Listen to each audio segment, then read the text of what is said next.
Hello and welcome to the final edition of Caffeine Part 4 in Moonshot Nutrition. My name's Addison. So this is all about how to maximize your use of caffeine.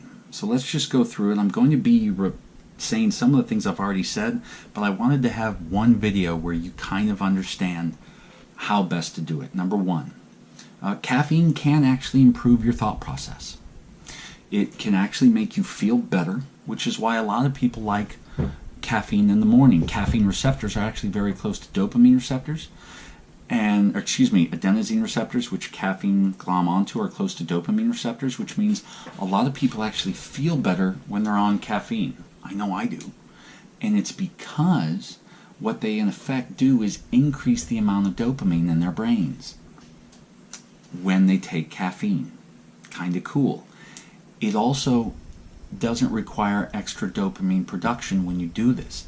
This is why they actually did a really good long-term study of 8,000 men, and they find that people that used caffeine daily had a significantly reduced rate of Parkinson's disease. Cool. Okay, so again, caffeine can be used in really cool ways.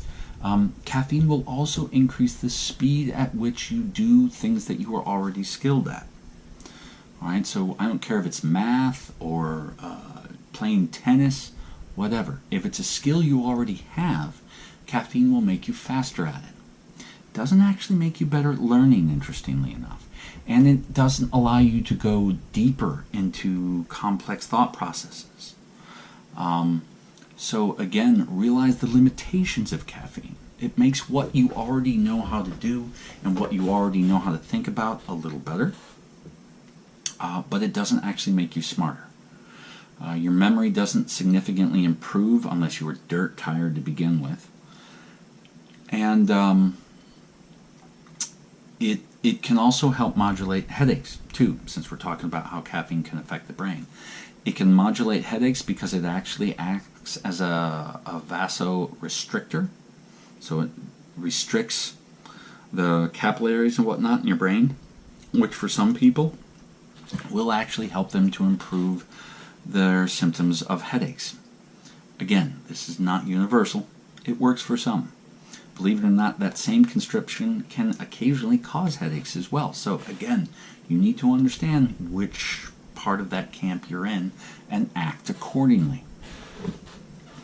I mentioned this in the previous video about caffeine, but remember that if you want a really cool way to get the nice lift of caffeine but without too much of a jolt, and you want it to last a lot longer, just find a real cheap time-release caffeine.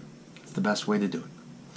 Not only will you get that lift for a nice long period of time, it's really cheap, but you also get hardly any massive letdown like you can sometimes get from a cup of coffee. And it's a great way to make certain that you're not constantly trying to redose throughout the day in order to keep your energy going. Again, time-release caffeine makes that a much smoother, more level energy throughout the day, which is why people that keep redosing heavy amounts of caffeine have a bunch of highs and lows throughout the day. They aren't able to properly modulate that energy production. Time-release tends to fix that. Lastly, and again I mentioned this in another video, but pay attention to what caffeine sources work the best for you. It's easy to find out how much caffeine is in something, but it's something else to really be honest with yourself about what form of caffeine you're responding to best. I should say what source. So was it yerba mate tea? Was it Diet Coke? Was it cheap coffee? Was it good coffee? How much sugar did you have when you took it?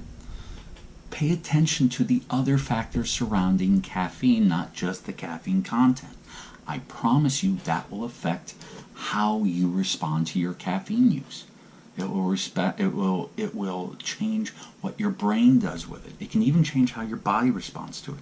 Some people, when they've been taking caffeine for too long, can actually start to get like pain in their back, and it can actually mess with old injuries and things of that nature for some people. Be aware of that. If you're feeling that, you're not a freak. There are adenosine receptors, which is what caffeine blocks. I should say what caffeine forces open and doesn't allow adenosine to cover up. There are adenosine receptors in both your body and your brain. And while caffeine tends to be more active on the ones in your brain, it can still affect the ones in your body, which is why some people actually, their bodies, not just their brains, but their bodies feel different when they're on caffeine. Some people prefer it, other people don't. Figure out which one you are. Be honest with yourself. Don't listen to gurus and experts or idiots wearing, yellow shirts on Facebook or YouTube. No, be honest with yourself. Figure this out for you.